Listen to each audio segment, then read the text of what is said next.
Hello everybody, this is ManuS and welcome to another Eternal Brews video. So the latest patch provided us with a whole lot of new changes, which naturally leads to more ManuS brews. So time to get started. The current brew that I want to share with you guys is the new take on Reanimator, because the last patch basically killed Reanimator. So RIP Reanimator, long live Reanimator, but this time different colors, different theme. Sentinel Reanimator. There we go. This is my current version. The deck is, at least so far, not super competitive like the old Reanimator, but it has some potential and some really cool aspects that I really enjoyed so far, and I'm trying to find a way to make it work well enough to become a real deck.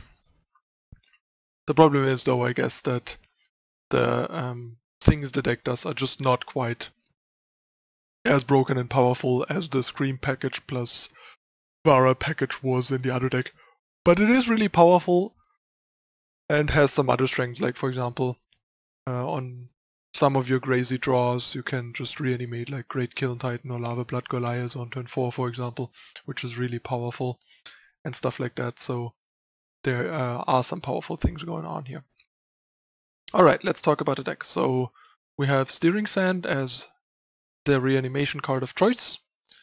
We have 4 Great-Kiln Titans and 2 Lavablood Goliaths as the main reanimation targets, and the secondary ones that are also meant to be naturally played are Heart of the Vault and Sandstorm Titan, both for stabilization and value and also for Steering Sand. Like for example, Steering Sanding a Heart of the Vault into play on turn 4 is really powerful, getting to shoot something for 2 on turn 4 and drawing something that is reduced by 2, which often could be like a 0 cost removal in that spot, is a huge tempo swing against aggressive decks, for example.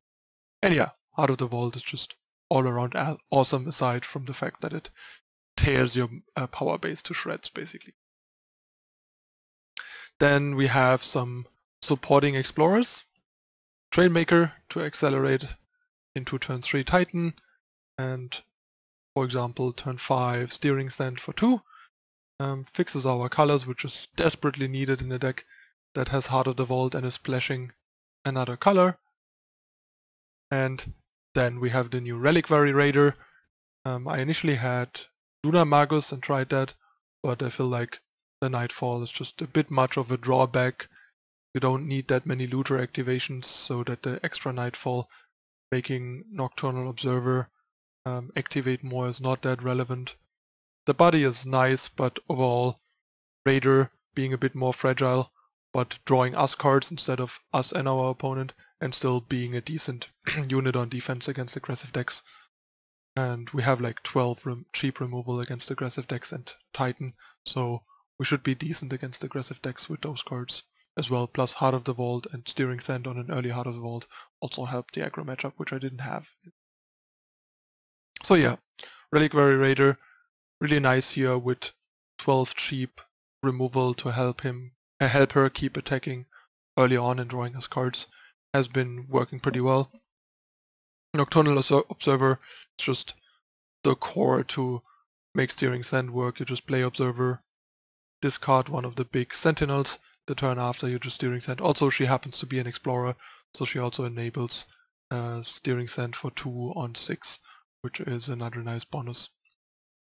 Then we have some Strategize for consistency, like card selection helps us hit power drops, not flood out, get rid of big Sentinels that are stranded in our hand, or just helps us find everything we need. Just a solid card for a deck like this. And then to Herald Song as additional discard outlets for the big Sentinels to enable Steering Sand, or just cycle away some unwanted cards.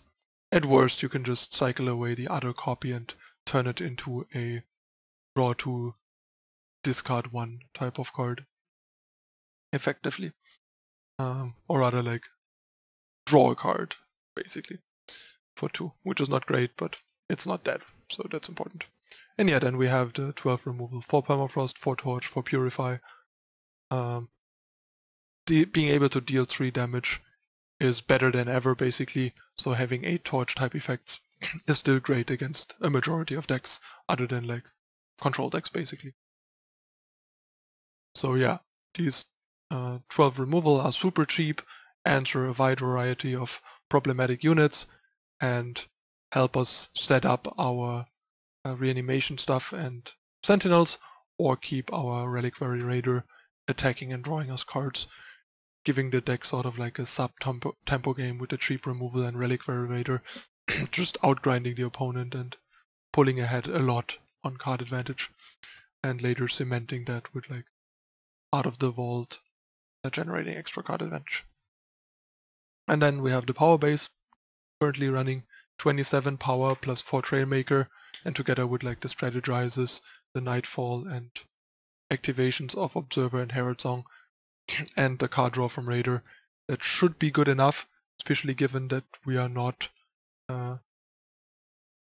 really like trying too hard to naturally play these, and are also not super dependent on having 6 power by turn 6 either. But all in all, the power has been working pretty well. Plus we have currently 10 crests to further help us hit power drops as well as not flood out.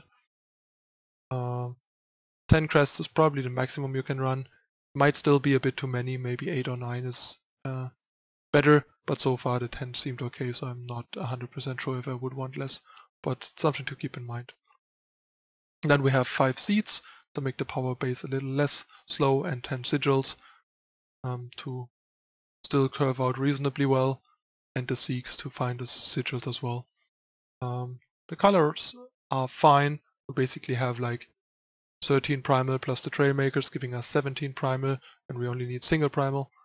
The 13 Primal without a Trailmaker basically means we can't always play like the early blue cards on turn 1 or 2, but should usually be able on turn 3 to have Primal or Observer and all those cards with 17 sources by turn 3.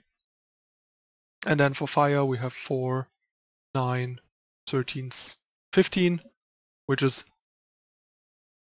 an okay amount for like turn 1, turn 2 Torch, Purify. It's not quite optimal, but okay, and Trailmaker brings it up to 19 for Heart of the Vault, and also to make it like basically guaranteed that we can Purify and Torch from turn 3 on, the latest. And then we have 4, 8, 10, 11, 16, 18 time. So we can guaranteed play Purify on turn 2 if we have fire, because we are more likely to have time, and more importantly, be able to play our Trailmaker reliably, as well as have double time for Sandstorm Titan and Reliquary Raider. Like Raider, and the fact that not being able to play Trailmaker doesn't help us with time, but helps us with the other colors, is why I went heavy on time. Steering Sand also cost double time, so that's important. So basically Trailmaker mostly fixes Primal and fire, and rarely time for a Titan, a Heart of the Vault, but mostly you will use it on your first Primal or on extra fire, which is why we can afford to go heavier on time, just to make sure the Trailmaker can be played every time to help us fix our other colors.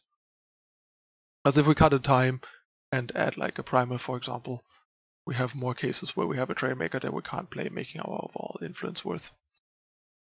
And yeah, 6 dedicated reanimation targets with 4 reanimation cards seems fine. Also this card is really hard to naturally play. Great-Kiln Titan occasionally happens, especially with cost reduction from Heart of the Vault. And yeah, also Great-Kiln Titan is like the more universal target, because it's always good, while Goliath is not very good if there's nothing good to kill with it. And yeah, that's the deck. I think it's like really cool and super fun. It's not the most competitive deck, but there's some interesting things going on here and some potential. and we also get to use a couple of the newly changed cards like the Reliquary Raider and the Steering Sand, which are both a lot better and a lot more powerful and appealing now than they were. Alright, that's it for the deck tech. I am gonna hop into some games to show it to you in action, and yeah, there's not really any cards that I feel like the need to discuss that didn't really make the cut. I already talked about Lunar Magus. Oh yeah, I guess I could also mention that I tried Torgoth for a bit, given that he is an explorer, which was nice, but the deck didn't seem too good at getting him to 10 cards to be a 7/8, and as a 4/5 he's just a bit too underpowered, and he's also not that reliable to connect for his looting ability to draw a card and discard a card.